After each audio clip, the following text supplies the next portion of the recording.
Hello बच्चों, स्वागत है मेरे नए वीडियो में। और आज के इस वीडियो में हम लोग क्लास 12 फिजिक्स एनसीईआरटी के बुक का लेसन नंबर 9 किरण प्रकाशिकी और प्रकाशिकी यंत्र को और आगे बढ़ाते हुए उसी के एक नए टॉपिक के बारे में हम लोग पढ़ेंगे। कल हमने पढ़ा था दूरदर्शी के बारे में।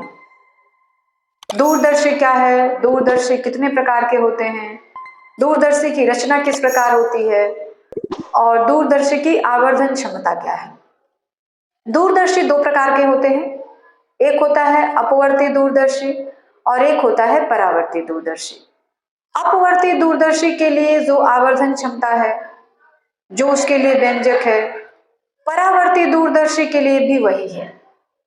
अपवर्ती दूरदर्शी के लिए आवर्धन क्षमता का व्यंजक हमने कल प्राप्त किया था और आज हम लोग जो दूरदर्शी का दूसरा पार्ट है परावर्ती दूरदर्शी, उसके बारे में पढ़ेंगे। ठीक है, तो चलिए स्टार्ट करते हैं। परावर्ती दूरदर्शी परावर्ती दूरदर्शी की रचना देख लीजिए। ये है आपका परावर्ती दूरदर्शी की रचना। जो दूरदर्शी होता है परावर्ती दूरदर्शी, इसमें प्रकाश के परावर्तन का उपयोग किया जाता है। क्यों? क्योंकि जो परावर्ती दूरदर्शी होता है या कहा जाए जो अपवर्ती दूरदर्शी होता है, उसमें दो लेंस लगे होते हैं, एक अभिदृश्यक लेंस और एक नेत्रिका लेंस। दोनों ही लेंस जो होते हैं उत्तल लेंस होते हैं। ठीक है, जो अभिदृश्यक लेंस होता है उसका द्वारक काफी बड़ा होता है और बड़े द्वारक का उत्तल लेंस बनाना काफी कठिन होता है। तो जब बड़े द्वारक का उत्तल लेंस बनाना कठिन होता है तो फिर बड़े द्वारक का उत्तल लेंस बन नहीं सकता है। बनता तो है, लेकिन होता क्या है कि जब कांच को गर्म किया जाता है और गर्म करके ठंडा किया जाता है तो बड़ा अगर लेंस होता है तो ठंडा होने के बाद उसमें छोटी छोटी दरारें आ जाती है, क्रैक्स आ जाते हैं, जिससे जो प्रतिबिंब बनता है किसी भी वस्तु का वो साफ नहीं दिखाई पड़ता है। उसमें भी दरारों की वजह से कुछ कमियां रह जाती हैं, तो प्रतिबिंब बढ़िया से बन नहीं पाता है। तो ये जो है अपवर्ती दूरदर्शी में एक दिक्कत थी, प्रॉब्लम थी, क्योंकि अपवर्ती दूरदर्शी में प्रकाश के अपवर्तन का प्रयोग किया जाता है और प्रकाश का अपवर्तन जो है वो केवल लेंस के द्वारा ही संभव है। दर्पण के द्वारा तो प्रकाश का परावर्तन होता है। तो इस कमी को दूर करने के लिए बहुत सारे वैज्ञानिकों ने अपने अपने राय दिए, अपने अपने एक्सपेरिमेंट किए कि भाई कैसे इस कमी को दूर किया जाए। क्योंकि बड़े लेंस का द्वारक रहेगा तभी जो है हमको किसी वस्तु का बड़ा प्रतिबिंब दिखेगा, हमारी आंख पे बड़ा दर्शन कोण बनेगा, और बड़े द्वारक का उत्तल लेंस बनाना मुश्किल है। तो इसके लिए हर वैज्ञानिक अपनी अपनी अलग अलग स्तर से, अलग अलग तरह से कोशिश कर रहे थे कि किस तरह से जो दूरदर्शी है इस कमी को दूर किया जाए। क्योंकि जब लेंस बनाएंगे तो बड़े द्वारक का बनाएंगे तो उसमें जब कांच को गर्म करके उसको शेप देंगे, शेप करके ठंडा करेंगे तो उसमें दरारें आ जाएंगी, जिसकी वजह से प्रतिबिंब सही नहीं दिखेगा। तो फिर न्यूटन साहब ने एक एक्सपेरिमेंट किया और उसमें ये बात बताई कि अगर हम बड़ा द्वारक का लेंस नहीं बना पा रहे, उत्तल लेंस, तो उसकी जगह पर हम लोग अवतल दर्पण का प्रयोग करते हैं। तो अवतल दर्पण का जब प्रयोग कर देंगे तो वस्तु का प्रतिबिंब जो है हमको बड़ा दिखाई पड़ने लगेगा। तो फिर इसीलिए इस परावर्ती दूरदर्शी को न्यूटन का, देखिए यहां पे लिखा है हमने, इसका आविष्कार न्यूटन ने किया था, इसलिए इसे न्यूटन का परावर्ती दूरदर्शी भी कहा जाता है। कि इसकी खोज किसने की थी कि जो दूरदर्शी है उसमें उत्तल लेंस का प्रयोग न करके अवतल दर्पण का प्रयोग कर दिया जाए ताकि हमको बड़ा प्रतिबिंब दिखाई पड़ सके। इसकी खोज न्यूटन ने की थी, इसका आविष्कार न्यूटन ने किया था, इसलिए इस दूरदर्शी को भी न्यूटन का परावर्ती दूरदर्शी भी कहा जाने लगा। ठीक है, तो यहाँ पे देखिए जो परावर्ती दूरदर्शी है वो अपवर्ती दूरदर्शी का संशोधित रूप है। अपवर्ती दूरदर्शी में कुछ कमियां थी, उस कमियों को दूर करते हुए एक नया दूरदर्शी बनाया गया जो प्रकाश के परावर्तन पर आधारित था, और इसी दूरदर्शी को हम लोग क्या कहते हैं, परावर्ती दूरदर्शी कहते हैं। इतनी बात समझ आ गई। कि परावर्ती दूरदर्शी जो है वो क्यों अपवर्ती दूरदर्शी का संशोधित रूप कहा जाता है? क्योंकि बड़े द्वारक का उत्तल लेंस बनाना संभव नहीं है, इसलिए बड़ा प्रतिबिंब प्राप्त करने के लिए अभिदर्शक की जगह पर हमने एक उत्तल दर्पण का प्रयोग कर दिया, जिससे हमको वस्तु का बड़ा प्रतिबिंब मिल जाता था। इसीलिए कहा जाता है कि जो परावर्ती दूरदर्शित है वह अपवर्ती दूरदर्शी का संशोधित रूप है। ठीक है, उसकी रचना यहाँ पे दिखाई गई है। रचना में क्या है, एक पतला पाइप होता है धातु का बना हुआ, उसमें एक सिरे पर अवतल दर्पण M1 लगा होता है और अवतल दर्पण के फोकस दूरी से पहले, अवतल दर्पण की जो फोकस दूरी होगी उससे थोड़ा पहले ही एक समतल दर्पण भी लगा होता है। देखिए यहाँ पे समतल दर्पण M2 लगा हुआ है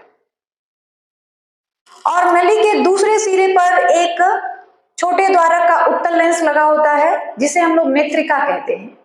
और यहाँ पे अभी दर्शक लेंस का काम कौन करता है, तो वो जो हमारा अवतल दर्पण है वो करता है। ठीक है, हमने एक वस्तु रखी है AB जहां से प्रकाश की किरणें आती हैं और उस वस्तु का प्रतिबिंब A', B' बनता है, जो नेत्रिका लेंस के लिए ये हमारी वस्तु है, ये वस्तु है हमारा A', ठीक है, AB हमारा वस्तु है, उसका प्रतिबिंब देखिए इस तरह से यहाँ पे A', बना है। नेत्रिका लेंस ये E है, काफी छोटे द्वारक का नेत्रिका लेंस है। नेत्रिका लेंस के लिए यह जो है वस्तु का काम कर रहा है। ठीक है, और इस वस्तु का फाइनल प्रतिबिंब जो बन रहा है वो कहां बन रहा है, A', B'। ठीक है, नेत्रिका लेंस द्वारा जो वस्तु का प्रतिबिंब बन रहा है वो अंतिम प्रतिबिंब है और वो कैसा प्रतिबिंब है, वस्तु से बड़ा, सीधा और काल्पनिक प्रतिबिंब है। ठीक है, तो ये है परावर्ती दूरदर्शी, उसकी रचना है ये। परावर्ती दूरदर्शी की यहाँ पे परिभाषा लिखी गई है। उसके बाद परावर्ती दूरदर्शी को न्यूटन का परावर्ती दूरदर्शी क्यों कहा जाता है ये भी बताया गया। फिर परावर्ती दूरदर्शी की आवर्धन क्षमता और अपवर्ती दूरदर्शी की आवर्धन क्षमता दोनों सेम ही होती है, -FO/UE। और अगर प्रतिबिंब अनंत पर बना है तब आवर्धन क्षमता जो है -F0/FE हो जाएगी, और न्यूनतम दूरी पर बनता है तब -FO/FE 1 + FE/T होगा। ठीक है, तो ये परावर्ती दूरदर्शी हमारा कंप्लीट हो गया। और परावर्ती दूरदर्शी जो है अपवर्ती दूरदर्शी से बढ़िया माना जाता है। क्यों, ये भी हम लोग जानेंगे। पहले ये चीज क्लियर हो गई आपको कि परावर्ती दूरदर्शी क्या है, परावर्ती दूरदर्शी की रचना क्या है, उसकी आवर्धन क्षमता क्या है, ये सारी बातें क्लियर हो गई। आगे बढ़ा जाए, चलिए अब आगे बढ़ते हैं। अब हम लोग ये जान ले कि जो परावर्ती दूरदर्शी है उसकी अपवर्ती दूरदर्शी पर क्या उपयोगिता है, क्योंकि हमने आपको पहले ही बताया कि जो परावर्ती दूरदर्शी होता है वो अपवर्ती दूरदर्शी का संशोधित रूप है। मतलब अपवर्ती दूरदर्शी में कुछ कमियां हैं जिसे दूर करते हुए परावर्ती दूरदर्शी का निर्माण किया गया है। मतलब जो अपवर्ती दूरदर्शी में कमियां हैं उसको दूर करके एक नया दूरदर्शी बनाया गया है जिसे हम लोग परावर्ती दूरदर्शी कहते हैं। तो परावर्ती दूरदर्शी में ऐसी क्या क्या चीजें हैं जिससे वो अपवर्ती दूरदर्शी की तुलना में काफी अच्छा माना जाता है, तो वहां पे कुछ कारण आपको बताए जा रहे हैं। पहला है, परावर्ती दूरदर्शी में प्रकाश का अवशोषण कम होता है क्योंकि इसमें दर्पण का प्रयोग किया जाता है। देखिए, चाहे दूरदर्शी हो चाहे सूक्ष्मदर्शी हो, ये दोनों जो होते हैं प्रकाशिक यंत्र होते हैं, और प्रकाशिक यंत्र वह यंत्र होता है जो प्रकाश की उपस्थिति में कार्य करता है। यानी जितना ज्यादा प्रकाश रहेगा ये जो प्रकाशिक यंत्र हैं उतने अच्छे से काम करेंगे। तो जो अपवर्ती दूरदर्शी होता है उसमें अभिदर्शक लेंस और नेत्रिका लेंस दोनों ही उत्तल लेंस होते हैं, और कोई भी लेंस होता है उसमें प्रकाश का अपवर्तन होता है, यानी प्रकाश उस लेंस के अंदर चली जाती है। तो जब प्रकाश लेंस के अंदर जाती है तो कुछ ना कुछ प्रकाश का अवशोषण हो जाता है लेंस के द्वारा, लेकिन जो परावर्ती दूरदर्शी है उसमें दर्पण का प्रयोग किया जाता है। जो अभिदर्शक लेंस होता है वहां पर एक दर्पण का प्रयोग किया जाता है जो कि अवतल दर्पण होता है। और अवतल दर्पण में प्रकाश दर्पण के अंदर नहीं जाती है, दर्पण से टकराकर परावर्तित हो जाती है, जिस रास्ते से आई रहती है उसी रास्ते में वापस हो जाती है। तो परावर्ती दूरदर्शी में प्रकाश का अवशोषण नहीं होता है, और प्रकाश का अवशोषण नहीं होता है इसलिए जो प्रतिबिंब बनता है वो काफी साफ साफ दिखाई पड़ता है, चमकीला दिखाई पड़ता है। लेकिन अपवर्ती दूरदर्शी में उतने ही प्रकाश में जो प्रतिबिंब बनेगा वो चमकीला नहीं होगा, साफ साफ दिखाई नहीं पड़ेगा। तो ये पहली कमी हो गई कहा जाए तो अपवर्ती दूरदर्शी में। ठीक है, दूसरी बात क्या थी कि अपवर्ती दूरदर्शी में अभिदर्शक का द्वारक बड़ा होता है और बड़े द्वारक का उत्तल लेंस बनाना काफी कठिन होता है, जबकि बड़े द्वारक का दर्पण बनाना आसान होता है। अपवर्ती दूरदर्शी में दो उत्तल लेंस प्रयोग किए जाते हैं। एक जो बड़ा द्वारक वाला लेंस होता है उसको हम लोग अभिदर्शक लेंस बोलते हैं, और जो छोटा द्वारक वाला लेंस होता है उसको हम लोग नेत्रिका लेंस बोलते हैं। तो बड़े द्वारक का जो उत्तल लेंस होता है उसे बनाना काफी कठिन होता है, अभी हमने बताया, क्योंकि जब बड़े द्वारक का लेंस बनाया जाता है तो लेंस तो कांच ही के होंगे। कांच को जब गर्म किया जाता है, सेक दिया जाता है और उसे ठंडा किया जाता है, तो बड़ा होने के कारण जो होता है कांच में छोटी छोटी दरारें आ जाती हैं। जब ठंडा होता है कांच तो विकृति आ जाती है, और इस विकृति के कारण जो प्रतिबिंब बनता है वह भी साफ नहीं दिखाई पड़ता है। तो इसलिए भी अपवर्ती दूरदर्शी में ये दूसरी कमी पाई जाती है, जिसे हम लोग परावर्ती दूरदर्शी के द्वारा दूर कर सकते हैं। जब परावर्ती दूरदर्शी में हम लोग अवतल दर्पण का प्रयोग कर लेते हैं अभिदर्शक की जगह पर, और अभिदर्शक का द्वारक बड़ा होना चाहिए, तो बड़े द्वारक का दर्पण बनाना काफी आसान होता है, लेकिन बड़े द्वारक का उत्तल लेंस बनाना काफी कठिन होता है। इसलिए अभी अपवर्ती दूरदर्शी जो होता है वो उतना अच्छा नहीं माना जाता है, लेकिन परावर्ती दूरदर्शी जो होता है वो अच्छा माना जाता है। तीसरी बात क्या थी, अभी तक जो सबसे बड़ा द्वारक का उत्तल लेंस है वो पूरे संसार में एक ही देश कैलिफोर्निया के पास है, जिसका द्वारक जो है लगभग 5 मीटर के बराबर है। इससे बड़े द्वारक के उत्तल लेंस आज तक संसार में किसी देश ने नहीं बनाया है। ठीक है, अब आप समझ सकते हैं कि कितना कठिन है बड़े द्वारक का उत्तल लेंस बनाना। ठीक है, तीसरी बात, अभिदर्शक का द्वारक बड़ा होने के कारण परावर्ती दूरदर्शी की विभेदन क्षमता अधिक हो जाती है। देखिए, अगर अपवर्ती दूरदर्शी है तो उसमें बड़े द्वारक का उत्तल लेंस हम लोग रखेंगे, तो हमको तो जितना ज्यादा बड़ा द्वारक वाला उत्तल लेंस होगा प्रतिबिंब उतना साफ और बढ़िया दिखाई पड़ेगा। तो हम लोग ज्यादा बड़ा द्वारक वाला उत्तल लेंस बना नहीं सकते हैं, लेकिन परावर्ती दूरदर्शी में क्या है कि जितना बड़ा द्वारक का दर्पण आप बनाना चाहते हैं आसानी से बना सकते हैं, और जितना ज्यादा बड़ा द्वारक रहेगा, दर्पण हो चाहे लेंस हो, जो प्रतिबिंब की विपथन क्षमता, विपथन क्षमता का मतलब होता है ना, जैसे अगर आप वस्तुएं काफी छोटी छोटी हैं और आप देखते हैं तो लगता है सारी वस्तु, जैसे आप पेपर वगैरह पढ़ रहे हैं तो उसमें क्या होता है कि जब आप अक्षर देखते हैं तो लगता है सारे अक्षर एक दूसरे के साथ चिपके हुए हैं। विपथन क्षमता का मतलब ये होता है कि दूरदर्शी जितना जो अभिदर्शक होगा, चाहे वो लेंस हो चाहे वो मिरर हो, उसका द्वारक जितना बड़ा रहेगा अक्षर जो होंगे उतने साफ साफ क्लियर क्लियर दूर दूर दिखाई पड़ेंगे। ये विपथन क्षमता है। तो चाहे आप अभिदर्शक के रूप में लेंस का प्रयोग करिए, चाहे आप अभिदर्शक के रूप में दर्पण का प्रयोग करिए, हमको प्रतिबिंब अच्छा दिखना चाहिए, साफ दिखना चाहिए, दूर दूर दिखना चाहिए। तो जितना बड़ा द्वारक होगा प्रतिबिंब उतना साफ होगा, चीजें स्पष्ट अलग अलग आपको दिखाई पड़ेंगी। तो बड़े द्वारक का हम लोग उत्तल लेंस तो बना नहीं सकते हैं, लेकिन बड़े द्वारक का अवतल दर्पण हम लोग बना सकते हैं। इसलिए अवतल दर्पण का प्रयोग जब हम लोग अभिदर्शक के रूप में करते हैं परावर्ती दूरदर्शी में, तो विपथन क्षमता बढ़ जाती है। यानी अगर दो चीजें काफी नजदीक नजदीक हैं तो दूरदर्शी के द्वारा हम उसको अलग अलग करके साफ साफ देख सकते हैं। ठीक है, और चौथी बात क्या है, लेंस की तुलना में दर्पण सस्ते होते हैं, इसलिए परावर्ती दूरदर्शी भी सस्ता होता है।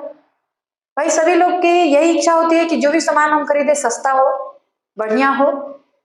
तो जो परावर्ती दूरदर्शी होता है उसमें दर्पण का प्रयोग किया जाता है, और दर्पण जो होते हैं सस्ते होते हैं, लेकिन जो लेंस होता है वो दर्पण की तुलना में महंगा होता है।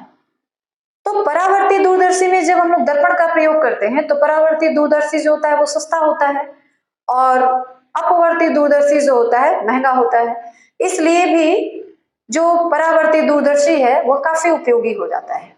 ठीक है, तो इस तरीके से जो परावर्ती दूरदर्शी होता है वो अच्छा माना जाता है अपवर्ती दूरदर्शी की तुलना में। क्यों माना जाता है, उसके ये सारे रीजंस हैं। ठीक है, आगे बात समझ में आगे बढ़ा जाए। चलिए अब हम लोग सूक्ष्मदर्शी पर आधारित एक सवाल करेंगे। इसी तरह के क्वेश्चंस जो होते हैं, न्यूमेरिकल प्रॉब्लम्स जो होते हैं एग्जाम में पूछे जाते हैं। ठीक है, सवाल थोड़े बड़े होते हैं, लेकिन अगर आप स्टेप वाइज करते जाएंगे तो सवाल बिल्कुल इजी होते हैं। ठीक है, चलिए पढ़ते हैं। सवाल है, एक सूक्ष्मदर्शी की अभिदेशक तथा नेत्रिका की फोकस दूरियां क्रमशः 2 सेंटीमीटर और 5 सेंटीमीटर है। एक वस्तु अभिदेशक से 2.4 सेंटीमीटर की दूरी पर रखी है तथा अंतिम प्रतिबिंब अनंत पर बनता है, अस्पष्ट दृष्टि की न्यूनतम दूरी पर बनता है। तो सूक्ष्मदर्शी की आवर्धन क्षमता और लेंसों के बीच की दूरी आपको निकालनी है। ठीक है, हमने आपको पहले ही बताया था, आज भी कह रहे हैं कि जब भी आप सवाल बनाने जाइए पहले वो सारी बातें लिखिए जो कि क्वेश्चन में दिया गया रहता है, क्योंकि एग्जामिनर के पास उतना टाइम नहीं होता है कि वो सवाल पढ़े फिर देखे क्या क्या दिया है क्या निकालना है। आप लिख देंगे कि ये चीजें दी गई हैं और ये चीज निकालना है, ये फॉर्मूला यूज कर रहे हैं, तो एग्जामिनर को भी आसानी होगी, आपको भी सवाल लगाने में आसानी होगी। ठीक है, तो सबसे पहले हम लोग लिखेंगे दिया गया है या दिया हुआ है। दिया हुआ है, क्या क्या दिया है देखिए पहले। अभिदर्शक, अभिदर्शक लेंस के लिए हम लोग पहले निकालेंगे। अभिदर्शक के लिए, अभिदर्शक के लिए पहले निकालते हैं। ठीक है, अभिदर्शक की फोकस दूरी क्या दी गई है, एक अभिदर्शक 2 सेंटीमीटर। अभिदर्शक को हम लोग किससे दिखाते हैं, यूओ से, यूओ इस तरह से। ठीक है, इसकी फोकस दूरी -2.4 सेंटीमीटर। ठीक है, दूसरी चीज -2.4 सेंटीमीटर क्यों लिया गया, क्योंकि जो सूक्ष्मदर्शी है ना उसमें अभिदर्शक लेंस यहाँ पे होता है और यू जो वस्तु इधर रहती है उसकी, इसीलिए ये माइनस में रखा जा रहा है।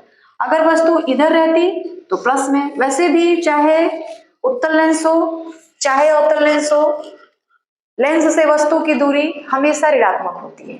ठीक है, तो u0 का मान हो गया -2.4 सेंटीमीटर। FO यानी अभिदर्शक लेंस, इसकी वैल्यू हो गई 2 सेंटीमीटर। हमको निकालना है VO यानी अभिदर्शक लेंस से प्रतिबिंब कितनी दूरी पर बनेगा। तो हम लोग यहाँ पे लेंस का फॉर्मूला यूज करेंगे, लेंस का सूत्र यूज करेंगे। तो लिखेंगे लेंस के सूत्र से, लेंस के सूत्र से क्या हो जाएगा, 1/V0 - 1/U0 is equal to 1/F0। ठीक है, मान रखते हैं V0 की वैल्यू तो हमको नहीं पता है, तो 1/V0 1/U0 को हम लोग साइड ले चलते हैं, तो ये हो जाएगा 1/F0 प्लस 1/U0। ठीक है, 1/V0, F0 की वैल्यू कितनी है 2, तो 1/2। ठीक है,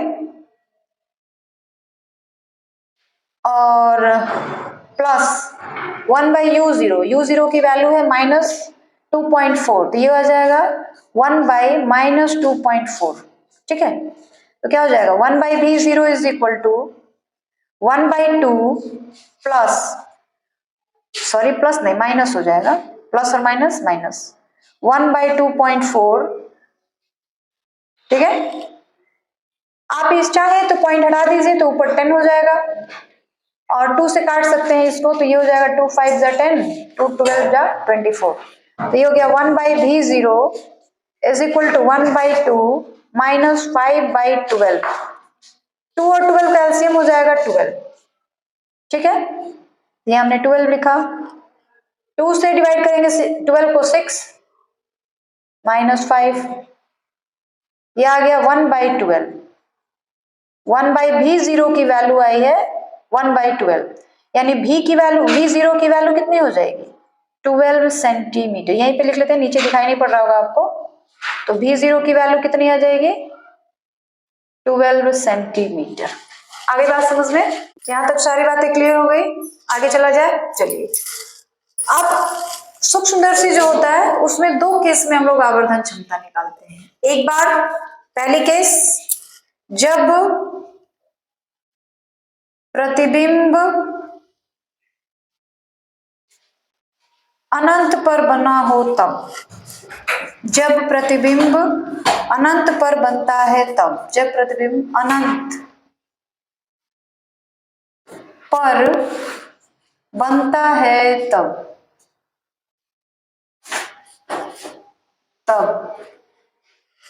प्रतिबिंब जब अनंत पर बनेगा ना, तो उसकी जो वस्तु की दूरी होगी वो कहाँ हो जाएगी फोकस पे, क्योंकि किसी भी लेंस में जब वस्तु फोकस पे रहती है तभी उसका प्रतिबिंब जो होता है कहाँ बनता है अनंत पर बनता है। तो वस्तु कहाँ रखी गई है फोकस पर, यानी वस्तु की जो फोकस दूरी लेंस की जो फोकस दूरी होगी वही उसकी वस्तु की दूरी हो जाएगी। ठीक है, तब यू ई का मान कितना हो जाएगा, यू ई जो होगा वो हो जाएगा 5 सेंटीमीटर।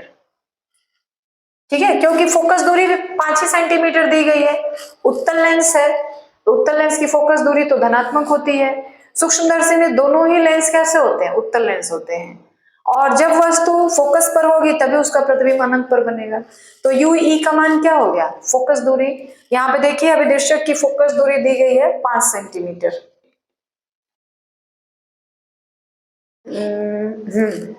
सॉरी, नेत्रिका की फोकस दूरी दी गई है 5 सेंटीमीटर। तो ये नेत्रिका लेंस की फोकस दूरी है, वही जो है नेत्रिका लेंस के लिए वस्तु की भी दूरी हो जाएगी। ठीक है, अब आवर्धन क्षमता निकालेंगे हम लोग। m बराबर जो फॉर्मूला है हमारे पास -V O by U O into D by Fe। ठीक है, क्या हो जाएगा ये V0 की वैल्यू देखिए हमने यहाँ पे निकाल रखा है कितना सेंटीमीटर 12 सेंटीमीटर। तो ये हो गया 12 सेंटीमीटर माइनस में U0 की वैल्यू देख लीजिए -2.4, तो -2.4 माइनस माइनस कैंसिल हो गया। D की वैल्यू आपको पता होना चाहिए 25 सेंटीमीटर होता है न्यूनतम दूरी, तो ये 25 सेंटीमीटर।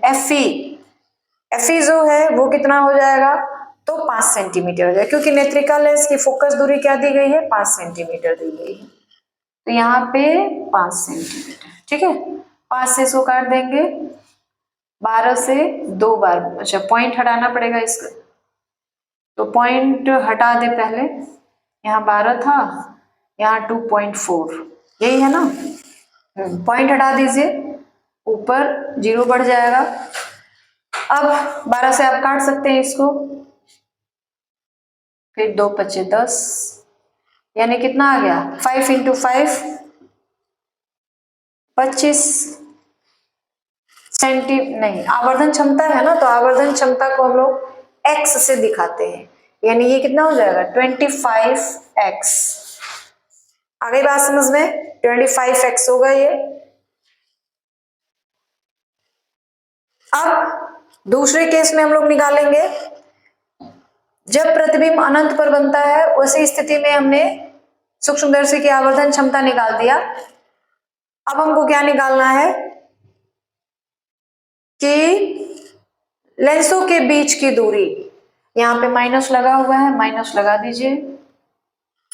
लेंसों के बीच की दूरी निकालेंगे हम लोग, लेंसों के बीच की दूरी,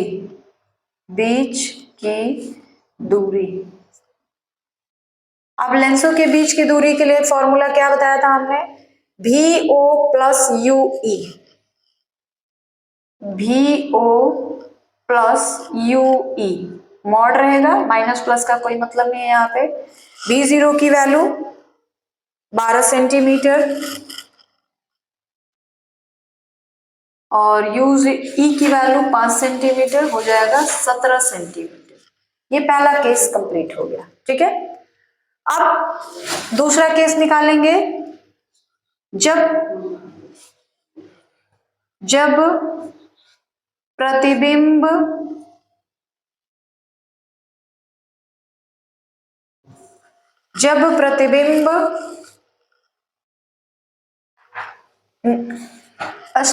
स्पष्ट दृष्टि की न्यूनतम दूरी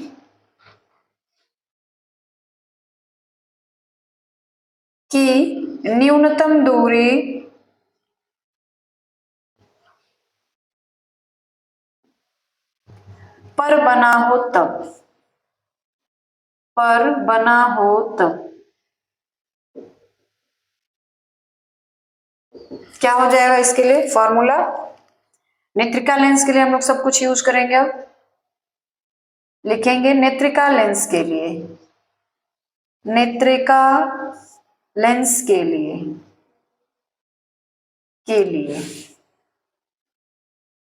ठीक है। तो नेत्रिका लेंस के लिए हम लोग लेंस का सूत्र यूज करेंगे, 1/VE minus 1/UE is equal to 1/FE। ठीक है, 1/VE, VE की वैल्यू देख लीजिए कितनी आ रही है। अंतिम प्रतिबिंब कहाँ पे बन रहा है? न्यूनतम दूरी यानी 25 सेंटीमीटर पर, तो माइनस 25 सेंटीमीटर हम लोग लेते थे ना, और माइनस UE, तो 1/UE। UE की वैल्यू तो हमको पता नहीं है, क्योंकि नेत्रिका लेंस से कितनी दूरी पर वस्तु रखी है ये कहीं नहीं दिया गया है सवाल में। तो उसी UE का मान जो है हमको निकालना है। तो ये UE ऐसी रह जाएगा और हो जाएगा 1/FE। FE का मान तो दिया हुआ है, FE का मान यही है, FE का मान 5 सेंटीमीटर। अब ये क्या हो जाएगा, इसको उधर ले जाएंगे तो ये हो जाएगा 1/-25 माइनस 1/5, इस 1/5 को इधर ला दे रहे हैं और इसको हम लोग उस साइड लेके जाएंगे, तो ये हो जाएगा 1/UE। ठीक है, दोनों का एलसीएम कितना हो जाएगा? दोनों का एलसीएम आ जाएगा 25, ये हो जाएगा माइनस ऊपर चला जाएगा तो -1 और -5, इधर आ जाएगा 1/UE। ये कितना हो गया? -6/25 और ये हो जाएगा 1/UE।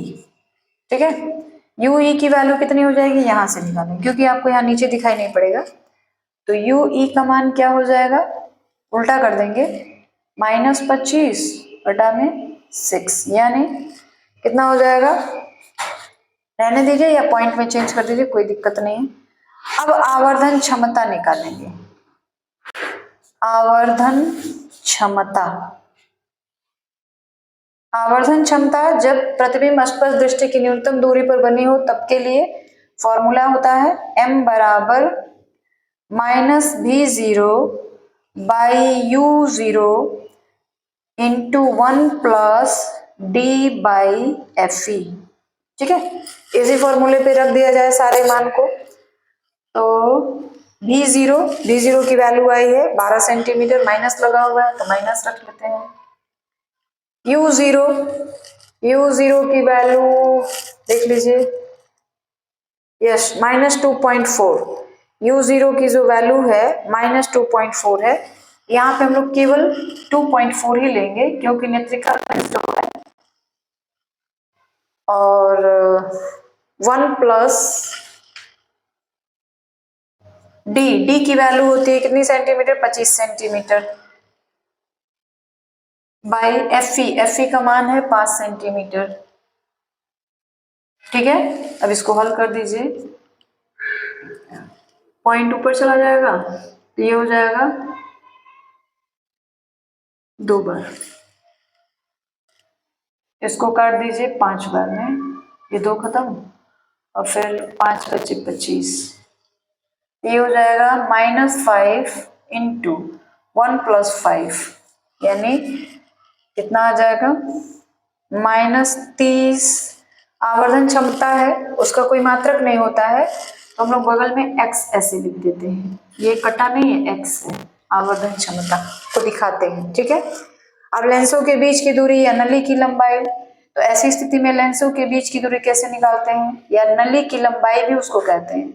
लेंसों के बीच की दूरी, लेंसों को बीच की दूरी क्या हो जाएगी ऐसे सिचुएशन में? फॉर्मूला हमने बताया था, mod of V0 plus mod of UE। ठीक है, V0 की वैल्यू 12 सेंटीमीटर और UE की वैल्यू कितनी हो जा रही है? UE की वैल्यू है -25/6, तो माइनस साइन नहीं रखना है आपको, केवल मान रखना है। ये हो जाएगा 12 और प्लस 25/6। एलसीएम लेंगे तो एलसीएम तो 6 ही आएगा, और ये हो जाएगा 12 × 6 = 72 प्लस 25 यानी 5 × 2 = 7, 7 × 2 = 9। काट देंगे इसको, काटने के बाद जो है लगभग 16.17 के करीब आएगा। तो लेंसों के बीच की दूरी कितनी हो गई? 16.17 सेंटीमीटर। तो जो एग्जाम होते हैं, एग्जाम में इस तरह के चाहे सूक्ष्मदर्शी से चाहे दूरदर्शी से सवाल पूछे जाते हैं, और जो भी सवाल पूछे जाते हैं ये पूरे 5 नंबर में सवाल पूछे जाते हैं। तो इस तरह के सवाल आपके पास चाहे कोई प्रैक्टिस सेट हो, चाहे जो भी बुक आप यूज करते हो पढ़ने के लिए, उस बुक से और भी सवालों का प्रैक्टिस कर लीजिएगा। ठीक है, और एग्जाम के लिए काफी इंपॉर्टेंट है। आज के वीडियो में बस इतना ही। लास्ट में मैं यही कहूंगी कि जितना ज्यादा हो सके मेरे वीडियो को लाइक, सब्सक्राइब और शेयर करें।